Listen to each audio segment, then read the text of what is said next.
And by damn things, I mean Bowie knives and live videos.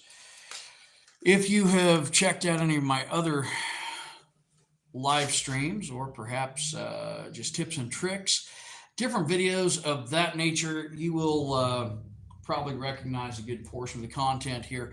But sometimes, sometimes I'll mention things that I didn't mention before, or I forgot about, or just completely get distracted and go off on a tangent on other things. I don't know where the hell I was going with that, but here we go. We're going to put a knife together.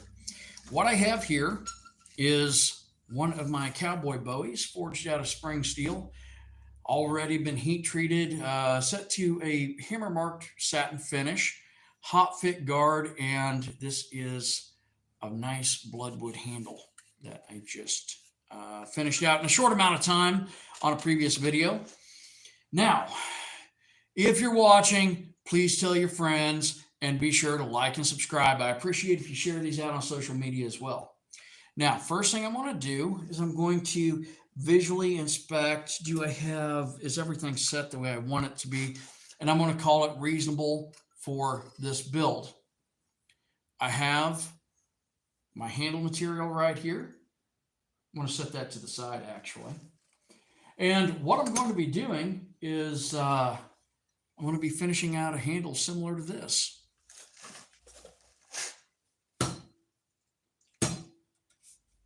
Well, third time's a charm. I've been working with this type of handle quite a bit. I've got a fair amount of these in stock here in my shop if you guys want to stop in and see one in person, or perhaps you'd like to adopt one of our emotional support bowies here. That's what I ought to call these, emotional support bowies. Okay, so I'm going to be using a business card here. I have a toothpick. Gotta have the toothpick.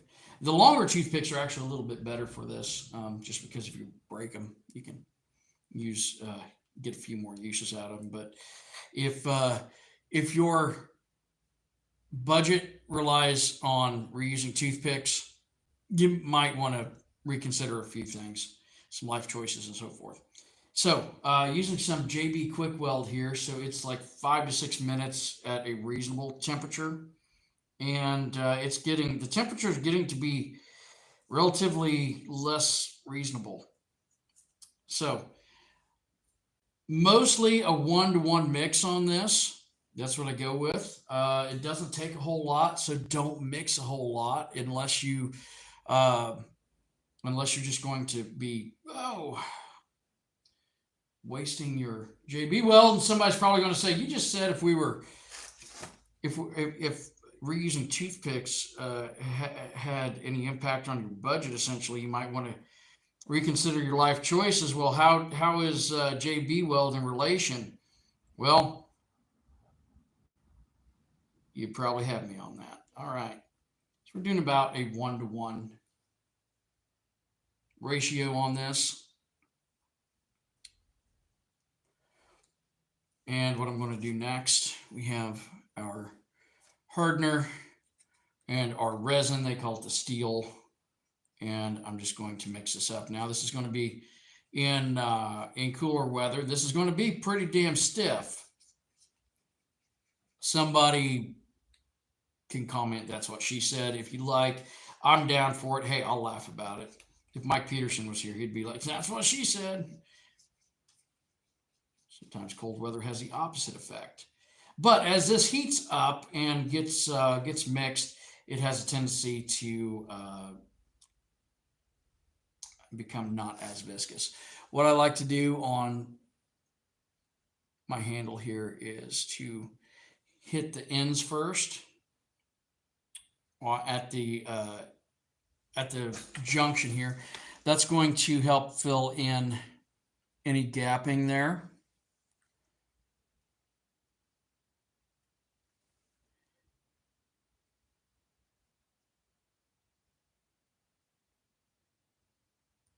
Just going to work that down in there. And that not only eliminates play once it sets up, it also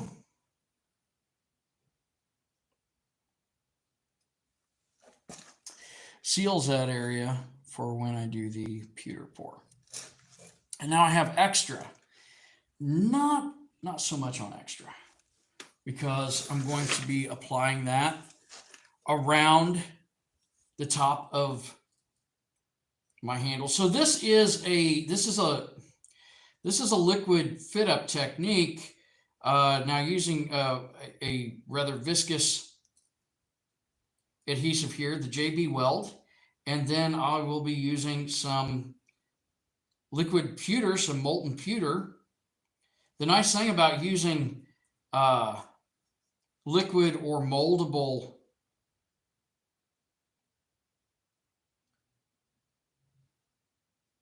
materials here is that it fills in all little gaps and all the little openings and all that. Okay, so now if I leave a little bit here and the weather was a bit warmer, I can set that to the side. I usually don't discard that right away because it's a good indicator of what condition is my adhesive in at this point. And by that, I mean, is it still pliable? Is it pliable? Is it cured so it's set up and hard? Once more, great time for a "that's what she said" comment. Or, you know, do we need additional time for curing? So I'm sliding this down onto the tang, and I'm just kind of letting all that excess squish out around the guard. Now, what I'm going to do after this sets up, and I will be using, I'm going to use heat as a catalyst to kind of accelerate that curing, and that heat's going to come from the pewter. Now, once more, the pewter is melting point, depending upon alloy, is on your high range of 300 to low to mid range of 400 generally. Now, what I'm going to do, I'm going to try not to overheat it because this bloodwood still has oil in it. And I like the look of that bloodwood. One, I'm going to try not to char it too much at all. Should be good on that.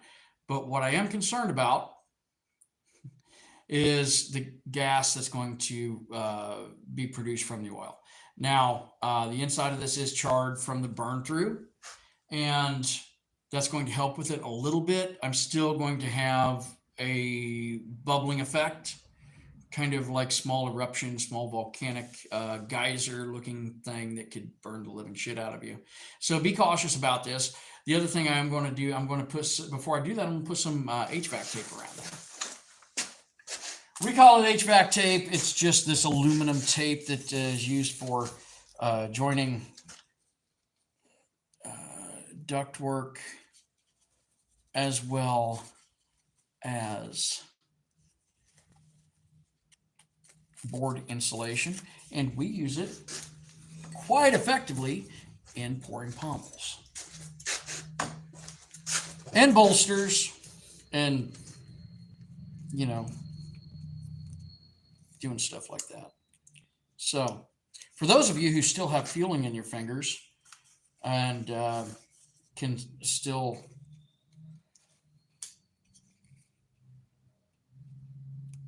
perform fine motor skill required tasks, kudos to you. That must be awesome. For those of us with arthritis and who have made thousands of knives over the years, lots of hammering and heavy lifting and making bad life choices, sometimes the tape is a challenge. That probably took longer than, I know it took longer than what it should have. Had a little bit of carbon there, a bit of charcoal on that from what I was doing. Now, you want to make sure that you have, well, that is going to be 2. All right. I'm going to run this to the side.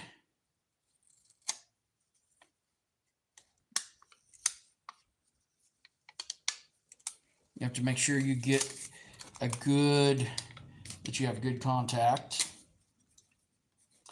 and this is quite low up here. So what I'm going to do,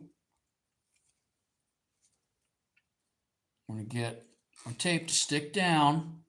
Okay, stick that tape down. I'm going to grab another piece.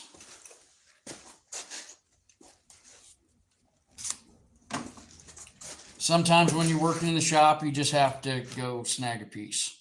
Here's a piece I snagged right here. And I'm going to bring that up higher. That's mostly to contain any spatter. And I will over pour a bit on this. This is going to go in the forge.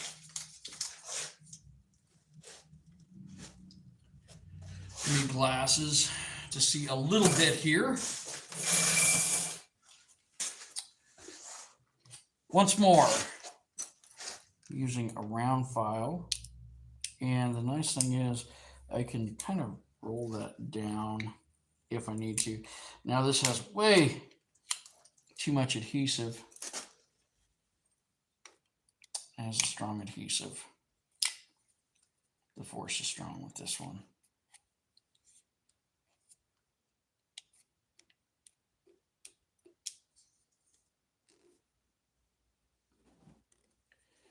So the main thing is that I don't have tape coming in under the area where it's going to join to the where it's going to butt up to the handle, because then I'm going to have a gap. It'll be a minimal gap, and actually when I oil this, the wood may swell enough that I don't have a gap, but I want to minimize that.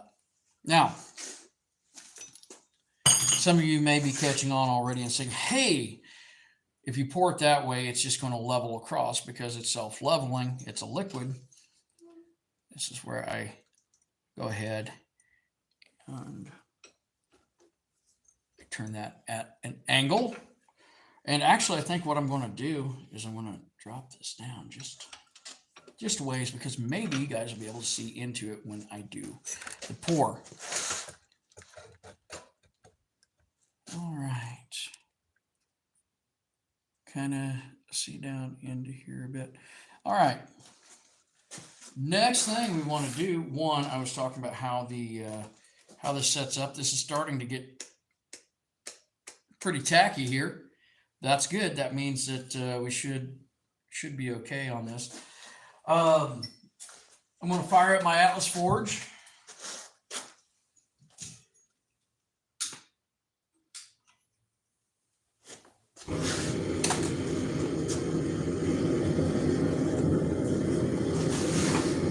And here is some pewter. That is probably enough. We're going to melt a little extra just in case, just to be sure.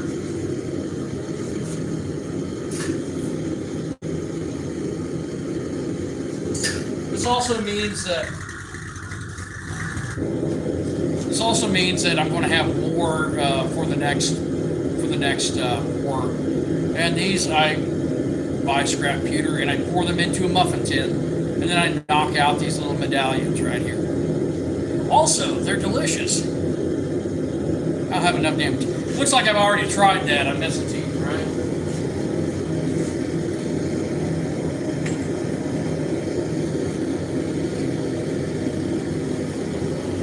More mass, I'm a little less likely to overheat that. So we're going to come in here, get our gloves on.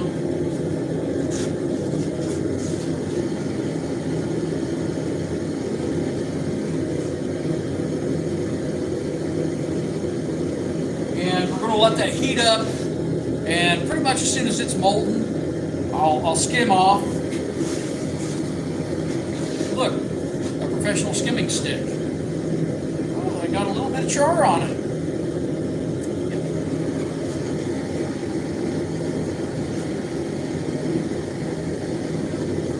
Once this is done, I'll clean it up.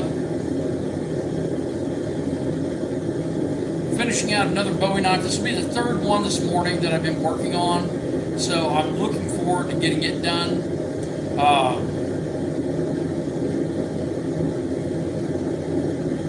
Now, I will let you know, when you do oil finish on these, if you do a wax finish, you don't have to worry about the grain raising too much. An oil finish, if you have a fissure like I do on this other one, it's going to open up. So I could sand it down. I could leave it. Might do a raffle on it. Hell, who knows? Let's find out. Okay, so here we go. Also, please like and subscribe. Tell your friends. Put this on social media. I greatly appreciate that. This is how I pay my bills. The TV stuff doesn't make me a whole lot of money, but it sure is great for advertising. All right.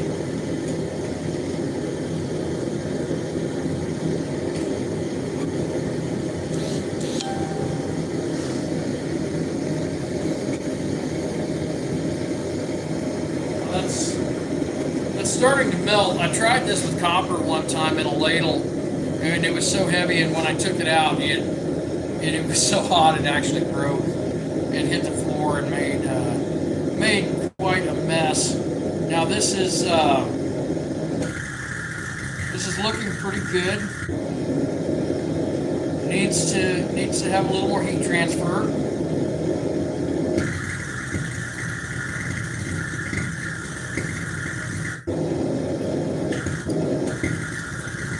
You don't want it to cool too fast, but you don't want it to be too hot. So just take some experience, some trial and error.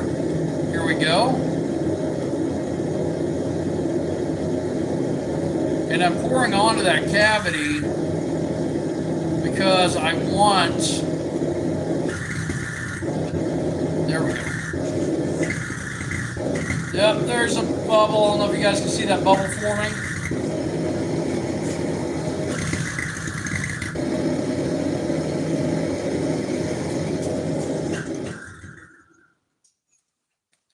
There is a massive bubble right there.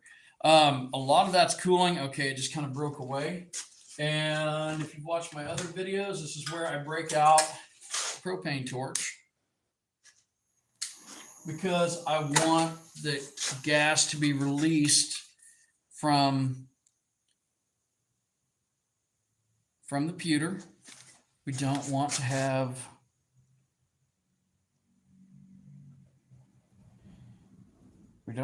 gaseous inclusions, also known as bubbles.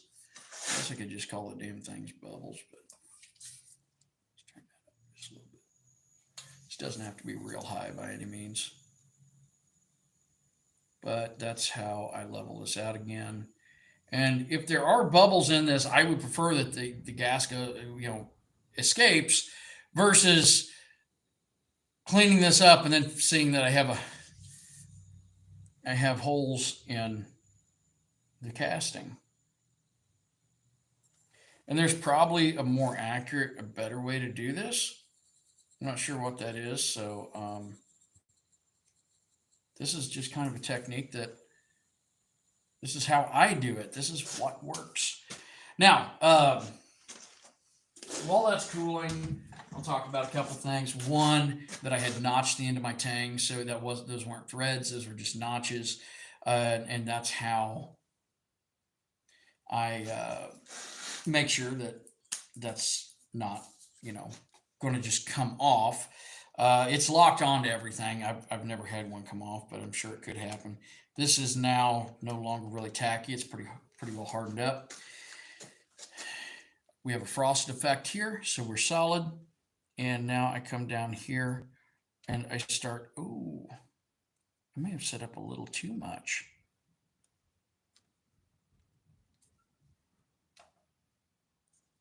And I'm going to come in.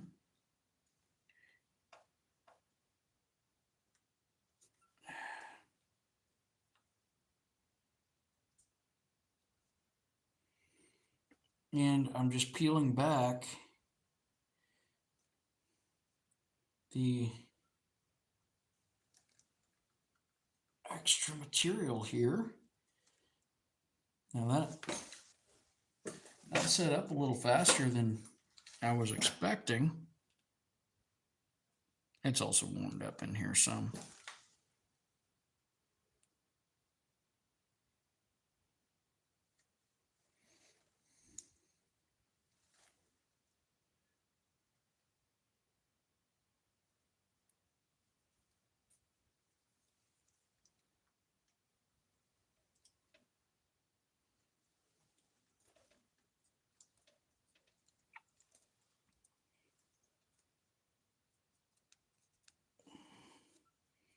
It cleans up pretty good. I can always do a little more with that. Then we're taking our toothpick.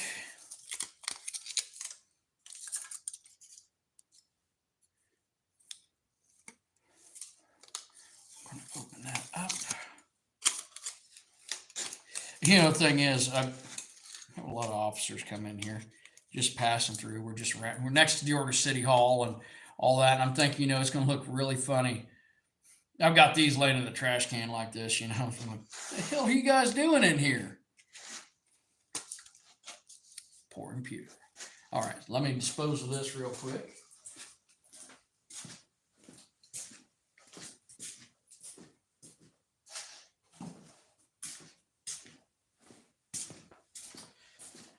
And we're going to take a look here and finish this up. Once more, if you haven't already liked and subscribed, I appreciate it if you do. And tell your friends. Got a cool, of course, that's going to get some refinement to it. But if I had tilted that just a little bit more, I would have less heel right here, assuming that's like the toe, and he's kind of got high heels going on. Platforms. But I'm happy with my results here. Guys, thanks for watching again. We'll be back with more videos. I'm going to go ahead and hop off here. Once more, like and subscribe.